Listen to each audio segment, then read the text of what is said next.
Hi there. My name is Zachary Stockill. I'm the founder of retroactivejealousy.com and the author of the guidebook, Overcoming Retroactive Jealousy. Let's get started.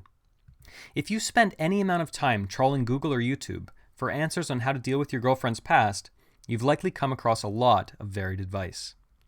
On one hand, there are the online commenters who say that any guy who struggles with any woman's past is a hypocrite, misogynist, sexist pig who doesn't deserve her. And then there is the opposite end of the extremist crowd, whose members proclaim that no woman can be trusted, and any feeling of unease surrounding your girlfriend's past is enough of a red flag that the man in question should get out of the relationship. When you're struggling with retroactive jealousy, i.e. unease or anxiety surrounding a partner's past relationships and or sexual history, good advice can be hard to come by. When it comes to this particular issue, compassion, understanding, empathy is rare. I know. I've been there. This video is aimed at men who are in the early stages of struggling with their girlfriend's past. Perhaps you're one of them. Maybe a recent conversation with your girlfriend or a bit of social media stalking is beginning to freak you out a little about your girlfriend's past. So if you're unsure of what to think about your girlfriend's past, what it says about who she is, whether or not your girlfriend shares your values, and whether or not what you're experiencing is, quote, normal, I'd like to offer you a 7-step plan consisting of practical steps and perspectives you can start experimenting with immediately. After fielding thousands of emails from men concerning retroactive jealousy, this is my retroactive jealousy starter kit if you're struggling with your girlfriend's past. Now, it's really important for me to note that there is a lot more for me to cover here, but for now at least, this should give you something to get started. And this is a bit of a lengthy one, so buckle up. Step 1. Acknowledge that this is your problem, not your girlfriend's. Now, I'm not saying that your girlfriend's past isn't a deal breaker. I'm not saying her values are necessarily compatible with yours. And I'm certainly not saying that no matter what, you should stay with her. Of course, I have no idea. What I am suggesting is that you need to own this problem before you can start to move forward. This problem does not belong to your girlfriend. Your girlfriend's past is her right. It belongs to her and she can't change it. Either you can deal with this and move forward, or you can't, in which case you owe it to her to end the relationship so she can find another man who feels differently. There's nothing wrong with either one of those choices. But what is not an option is for you to have one foot in, one foot out of the relationship, hanging around reluctantly, punishing your girlfriend for her past. Now, if you need a bit of time and space to reflect and process what you're feeling, by all means, take it. But don't punish your girlfriend for her past while you do so. I used to do this, and it remains one of the more shameful episodes from my own past. Accept that your girlfriend cannot fix this problem for you. No one can, except you. You are your own salvation here. It just takes a bit of time, reflection, soul-searching, and vulnerability on your part. Simply put, it takes a bit of work. Which leads us to step 2. Stop talking to your girlfriend about her past, for the most part. As I advise in my guidebook and online course, sufferers of retroactive jealousy don't need to add more fuel to the proverbial fire. Which is to say, if you're struggling with your girlfriend's past, and you've already collected a bunch of unnecessary details about her past, the last thing you need to do is to collect more. So I advise retroactive jealousy sufferers to stop talking to their partner about their past, at least for now. And stop the social media stalking as well. Nothing good can come of it. And it's possible it will only send you deeper down the retroactive jealousy rabbit hole. That said, if there is a major deal breaker issue that in your calmest of moments you truly feel you need information about, sit down with your girlfriend and have a calm, rational discussion about it. If there is a major deal breaker issue related to your girlfriend's past that you need clarification on, for example, like, did you really cheat on 3 of your past 4 boyfriends? You should probably talk about it as soon as possible to save you both time and to avoid a long, drawn-out breakup. If you know someone is not right for you, you owe it to them and yourself to move on as soon as possible. And if you know there's an issue related to your girlfriend's past which would absolutely, without a doubt, constitute a deal breaker for you, you should approach her in a calm, non-judgmental manner and simply ask. Which brings us to step 3. Get clear about your values. As I'm sure you realize, everyone on the internet has an opinion, including, obviously, yours truly. But an important idea to consider is that you are your own master. You can either listen to me or not. You can listen to some men's rights activist in an online forum or not. You can listen to a militant feminist or not. You can heed your best friend's advice or not. You have the ability and the responsibility to determine for yourself which perspectives work for you and what you truly believe in. Now, my philosophy is simple. Accept the best, leave the rest. We all have ideas about the way the world works, and we are all, so-called experts included, routinely proven wrong. And even if they're not wrong, they may have ideas that work for them and not for others. You are incredibly powerful in that you can choose how to think about the world and which values, morals, and beliefs are most important to you. You can decide how to think about women, sex, and dating, what works for you and what doesn't, what makes sense and what doesn't. Now, getting clear about your values isn't as difficult as you might think. When you encounter something in the world that you disagree with, a thought, an idea, a suggestion, sit down with yourself in a quiet moment and ask, why? Why do I disagree with it? Which particular aspect of this idea do I reject? And what might I propose as an alternative? Do your own research, survey several different perspectives, evidence, and theories, reflect, and then start to make your own conclusions about what you believe. So, if you're wondering about whether or not your girlfriend's past actions contradict your values, ask yourself, why? Why do I feel this way? What evidence can I point to confirm my general feelings on why my girlfriend's past is wrong? And what counter-evidence exists to contradict it? Other questions you can ask yourself are, even if I don't think my girlfriend's past is necessarily wrong, do I think it's a red flag for my relationship with her? Why or why not? Which specific events in my girlfriend's past do I believe suggest that she isn't right for me? Why? Do I think it's okay for a single woman to have casual sex? Do I think it's okay for men to do the same? Why or why not? What am I fearful of here with regard to my girlfriend's past? What am I really worried about? And is my fear based on logic, facts, evidence, or not? Write your ideas and answers down. Pour it all out. Write down everything you're feeling and experiencing, all of the questions you have, without hesitation or judgment. Journaling our feelings can be enormously helpful when we're trying to better understand them. And every man will arrive at different answers to questions about his girlfriend's past, and that's completely okay. Above all, keep in mind that although many are screaming at you from the online rooftops about the right way to approach women, sex, and dating in the 21st century, it's your world.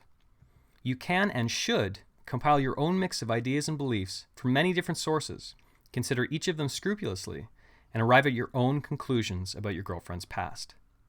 While at the same time, step 4, realize that it is, in many ways, a new world out there. 60 years after the emergence of the birth control pill, it is still very much a brave new world and dating market.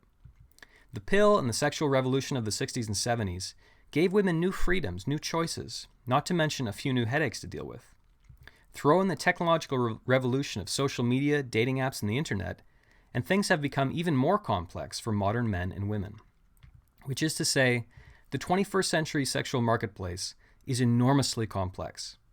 And we're all making mistakes, learning, growing, and hopefully making the best possible decisions for ourselves based on what we know at the time. So we swipe left, we swipe right, we sleep with people we shouldn't sleep with, we reject people who might truly love us, we let ourselves down, we experience momentary triumphs, we experiment, we learn, we grow.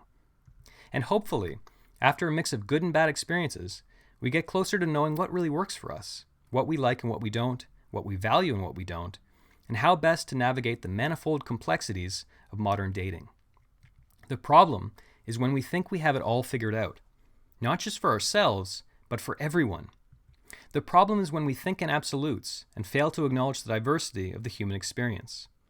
For example, a common trope in male-dominated online forums is the idea that women shouldn't have casual sex because it damages them for future relationships.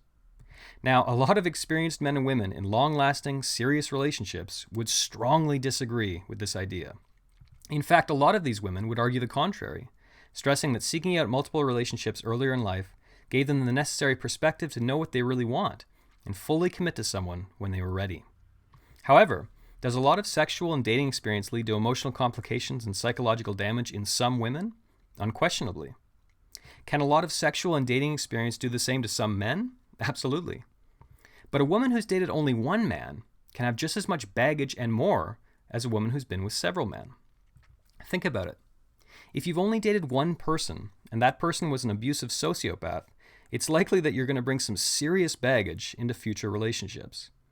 So the question of the quality of someone's past relationships should also enter the equation here, not just the quantity. Many online commentators fail to acknowledge that we humans are a wildly varied bunch. So whenever you try to argue that all women are like that, or you should only marry virgins, or everyone should be polyamorous, you ignore countless counterexamples, competing statistics, and studies. Think about this. In the 21st century, scientists and researchers can't even agree on what the hell we should eat.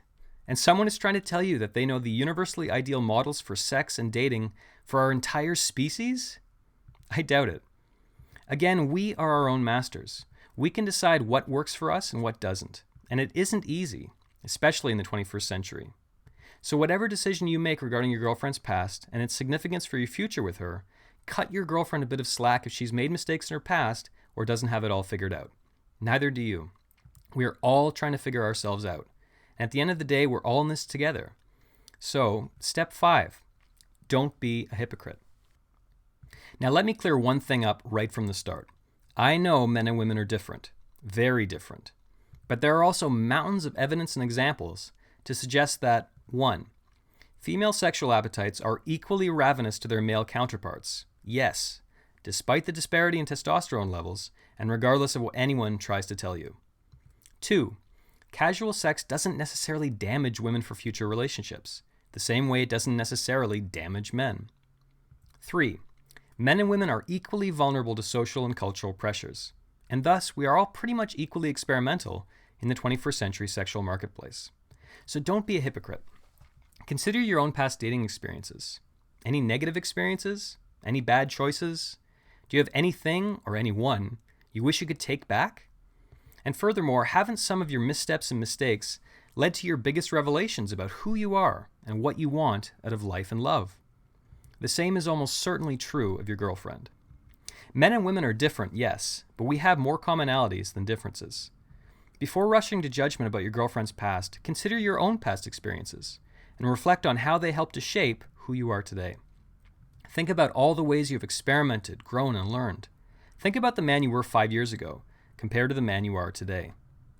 Hopefully there have been some significant changes, growth, mistakes, and learning during the years in between. Now, it's cliched to suggest that all of your girlfriend's past experiences shaped her into the woman you fell in love with, but it's true. Take some time and reflect on that. If you're still struggling after a couple of weeks, step 6, talk it over with an older, trusted male friend or two.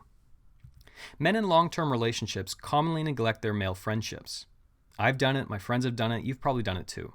So it's a little surprise that modern men are experiencing an epidemic of loneliness. And we need other men in our lives, not least to give us some understanding and offer potential solutions when it comes to crises in our long-term relationships. So if you find a preferably older male friend you trust and respect, consider talking the situation over with him. Be brutally honest. Share your story, describe how you feel about your girlfriend's past in detail, and ask for feedback. At the same time, always remain respectful of your girlfriend and her need for privacy. Lay your ego aside a moment and benefit from the perspective of a man with more life experience who might be able to introduce you to some new ideas. The simple act of talking this out with a man you respect can be a game changer. And sometimes it's only through verbalizing our feelings that we can understand them. But stay realistic. Specifically, step 7, realize that you're probably never going to love your girlfriend's past. And that's okay. While some men and women are completely neutral about their partner's past, and others even get off on thinking about it, most of us don't feel this way. At the least, most people in committed relationships harbor at least a tiny bit of discomfort surrounding their partner's past. Which is to say, it's not a big deal, but it isn't their favorite thing in the world to think about. And this makes sense. When we fall in love, we often feel like we want to own our beloved, with all the complications and toxic emotions that come along with that. We sometimes want our partner all to ourselves, past, present, and future. So go easy on yourself if you never reach an enlightened, Zen-like state of total peace with your partner's past. Depending on the type of man you are and what your girlfriend's past looks like, that might be unrealistic. Instead, if you come to the conclusion that your girlfriend's past is not a deal breaker, for now, simply aim to get to a place where you're okay with it. It's not something you want to think about, but you're all right if it comes up. You don't have anxiety or disgust or anger around it. It's just okay. It's in the past, and your real interest is in living now, remembering that life is fleeting, and you want to make the most of the time you have left with your girlfriend, starting now. So to recap, my 7-step plan. Step 1, stop talking to your partner about their past. Step 2, acknowledge that this is your problem, not your girlfriend's. Step 3, spend some time and get clear about your values. Write them down. Step 4, realize that it's a complicated sexual marketplace out there and we're all making mistakes. Step 5, don't be hypocritical.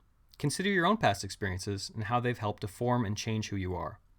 Step 6, reach out to a trusted male friend or two for support and perspective. Step 7, realize that you may never love your girlfriend's past and try to make peace with that. Now, if you're still struggling or you want extra guidance, I have a lot more to share on this subject. And the above practices and perspectives are not enough for some men struggling intensely with their girlfriend's past.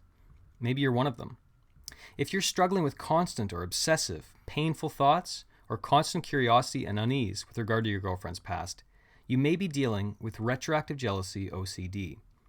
And unfortunately, the path I outlined in this video might not be enough to arrive at peace. And you're not alone. Hundreds of thousands of men and women around the world struggle with retroactive jealousy OCD. Hundreds of thousands of men become obsessed with their girlfriend's past, struggling intensely. Once upon a time, I went through the same thing. But the good news? Thousands of us have found a way out. Click the link in the description to learn more about retroactive jealousy and get more information on what you can do right now to start overcoming your girlfriend's past and gaining clarity and peace of mind.